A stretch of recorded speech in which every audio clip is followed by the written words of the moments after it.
we are, guys, we're going to be looking over this beautiful kitchen, and I'm going to start over here, which I believe is kind of like the dining room area. And what we're looking at is, again, like the rest of the job, it's all ripped white oak.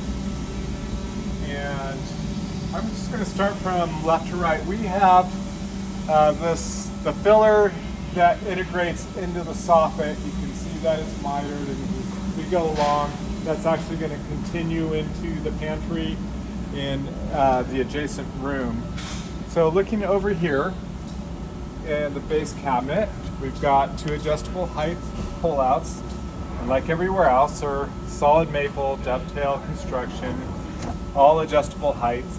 So you can move these in the future if you decide to. This section gets glass door. We're sending the glass directly from CB Glass to the job site. The glass simply attaches using this this beading, and so when you put the glass in, it just fits in the kerf nice and tight, and it holds it perfect. Doesn't rattle, and every one of these doors on the uppers have the Ventos HK system with the soft close. Now we're looking at the big open section here. This is going to get stone in the back by others, as well as stone countertop. What we do have is the floating shelf, and you can look in the back here. It's slotted for the steel, so that steel will go on the wall, and then this will get anchored to that. We have it pre-channeled for the lighting on the top of the shelf, as well as on the bottom of the shelf. It's a heavy shelf. Then nice clean opening, very nice clean tight miters here. And the same thing, we have the lift up doors on the soft close. And banks of drawers all the way down. Then all on soft close. Nice grain match all the way through. And over on this side, same thing here. And your adjustable shelves in glass. And again, the lift up door with the soft close. Needs a little bit of adjusting on that. And the paneled end, which, Robert, if you come back over here, this has been pre-cut with the biscuit system to tie in with the pantry. And we have the pantry soffit. You can see it's pre-splined here. That will go in on site. And again, over here we have the panel as it ties into the refrigerator cabinet. And that's it for this. We'll go on. One thing I forgot to mention, when you get to the bottom drawers here, they are actually double height. It looked like two drawers, but it's two fronts on one big drawer here. And the same thing on this side.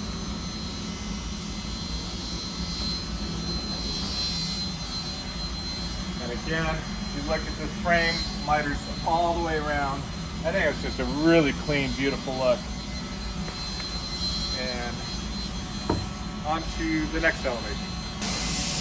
Okay, so now we are, it's actually the same elevation, but it's just so big, that's why we're doing it in two sections. You can see here, the soffit continues over the walkway that goes into the pantry, and we discussed how this panel is going to integrate. That's going to get notched actually for the door. When we come over to this side, you'll look inside the refrigerator. This is a flush inset application. So what we did is we secured in the backing fillers for it, which the refrigerator will secure into. Now they're screwed in, and the reason we do that is in case you need to take those off and if there's any final tweaking, but we actually set it up exactly the way Sub-Zero explains in their installation manual where they need to go. As with all the top, floor to ceiling fillers and panels, everything's 1 inch taller than it needs to be so that it allows for proper scribe to the floor. Same thing when you get to that soffit is 1 inch taller than it needs to be so that it can be trimmed and scribed right to the ceiling. Now when we get to this section here, as with all the lift up panels, you'll see these screws right here.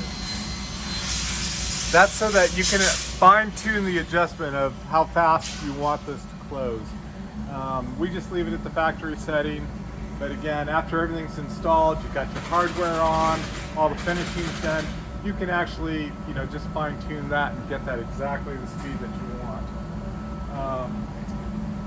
What you're not seeing is we didn't have anywhere to support it, but the other panel is right over here.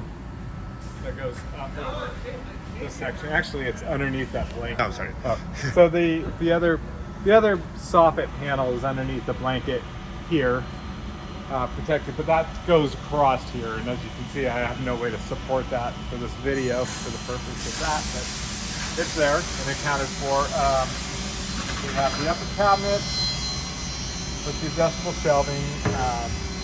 I've got a knife drawer right here,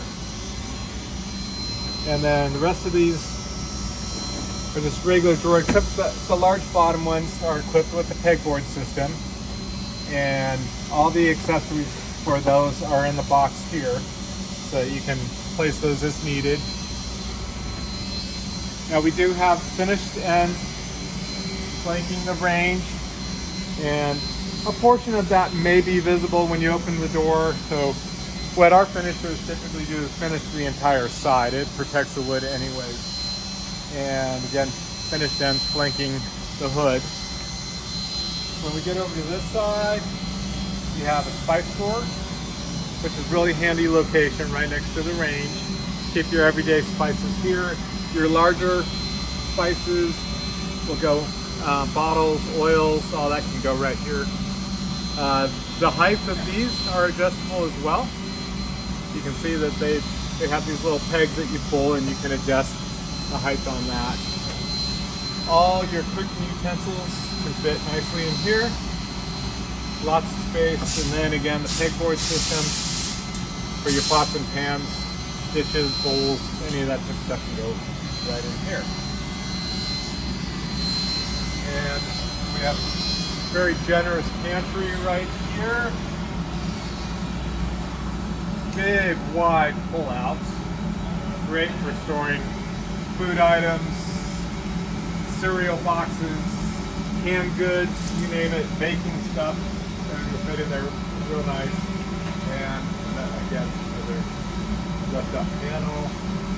And I think that wraps up this area. We'll go on to the island. Okay, here we are at the island. This is the panel right here, false panel. You look down here at the sink, it's been carefully scribed to the sink. These fireclay sinks are always plus or minus, they say 0.2 inches, like that's almost a quarter of an inch. So that's why, we custom scribe each one to each individual sink. And underneath the sink, good support right here, and just open cavity for whatever else is going underneath there. We do have the silverware drawer. One thing noted is this is just temporary partition. We got one more coming in out of the actual solid maple, but that was just put there for sizing right now. When this ships tomorrow, that will be replaced. And then we have the double waste bin. We got 2 cans right here, one for trash typically, and then one for recycles. And this is a perfect example why we require the microwave to be here when we build the cabinet, because the goal is to get it set at the right depth so that you have this nice flush look here and nice clean reveals, as you see. We don't just go off the opening size that they tell us on the cut sheets. we want it to have this really cool, sleek, clean look. And a nice big drawer underneath the microwave for, this is where a lot of people put stuff that's microwavable, safe, or their Tupperware and that type of stuff. So anyways, waterfall countertop, both sides, tile on the back, and that's the island.